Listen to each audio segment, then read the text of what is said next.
Alright, your note cards. Okay.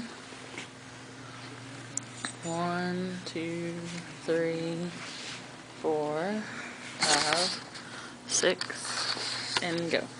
You have just departed your high school reunion, and a couple of you decided together to support your varsity basketball team. About midway through the second quarter, you notice one of the players has collapsed onto the floor. The lady beside you pulls you down to the court because she's a first responder and she's CPR certified. Someone brings you an AED. Would you know how to function one? A surprising statistic proves that 64% of Americans have never even seen an AED. Today we're going to go over the proper steps of an AED. There's a few tools or equipment that you have to have in order to function an AED, and I'm going to go over those to start off with. There's many locations you can find an AED. Some of them would be a high school, some of them would be colleges, government and state buildings, and obviously a hospital or a lot of fire stations would have them. So those would be a good location to grab one. Shopping malls would also have those. But some of the tools consist of the AED pads, the AED itself, which are the main components, and then obviously your patient or your victim. Question is, what does AED stand for? It stands for Automated External Defibrillation. Sounds like a big word, but in order to break it down today, it's basically, in car terms, these are your jumper cables, this is your running car, and this is your non-running car.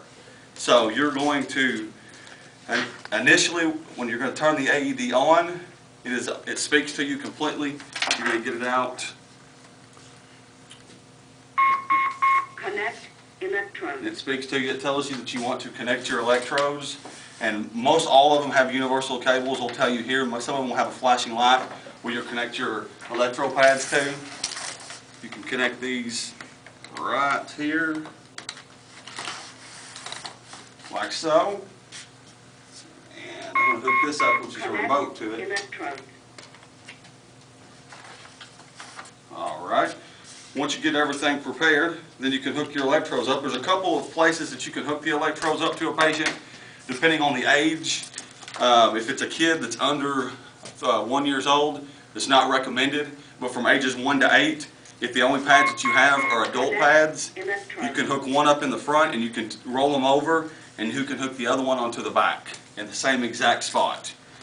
The actual recommended ones for adults, as you can tell, the good thing about them is they have pictures where you can see where to place them. This one tells you you're going to place it on this left side over here, just below the nipple line, just like so. I'll place this one. The other one has the same picture, but you're going to place it above the right nipple line, about right here. And basically, this is providing, like we had talked about earlier, the shock, and it's going to provide, the jumper cables are going to come across the heart and provide a jump start like a car battery would do.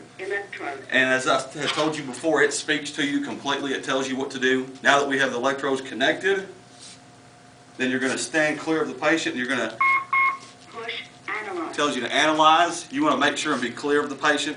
And of course, this patient is, we're assuming, is unresponsive and that he's not breathing. So that's the reason we have these pads on him. The good thing about an AED is typically it will not shock a responsive or alert patient because it picks up and analyzes a rhythm, and it won't shock just any rhythm. But some movement, if the patient was, for some reason, still had some movement to it, it can offset the machine and still possibly shock a responsive patient. The key components that you want to be careful for is you don't want to be in water by any means, because electricity and water do not mix. Once you have this done, you want to stand clear and let it analyze. Press the analyze button. Stand clear. And it speaks with you. You want to make sure everybody's clear. I'm clear, you're clear, everyone's clear. And it will analyze. It tells you a shock is advised. It's charging up, like a car battery would do. It charges up, and it lets you know when the shock is advised. So, Stand clear. Push to shock. and before you push shock, just make sure everybody, if for some reason that you shocked when you were touching it, obviously you would receive the shock. Push the shock. It will analyze for you and pick up a rhythm or a pulse. And since this is a dummy, obviously it's going to not pick up a rhythm, so it's going to advise you to shock again. But typically, If it came back, it would tell you check for a pulse, and you would check for a pulse at that time to determine whether the patient was alive or dead. And if not, you could shock the patient once again. You would check to see if all was clear.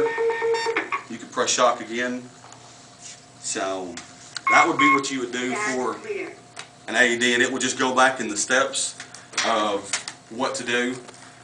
The key components to an AED or CPR, the one is time. Time is of the essence. If every minute that's delayed of CPR and AED, approximately the turnaround rate is 7 to 10% less likely for the save for a patient, for a person, and that's per American Heart Association 2009 website. So that is the steps to applying an AED, the definition of an AED, what it stands for, how to properly function an AED, who you would apply an AED to, some of the precautions that we wouldn't provide the shock into water, and the steps of turning it on.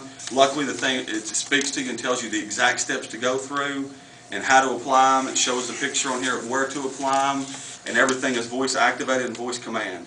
So that would be the steps to applying and properly functioning an AED.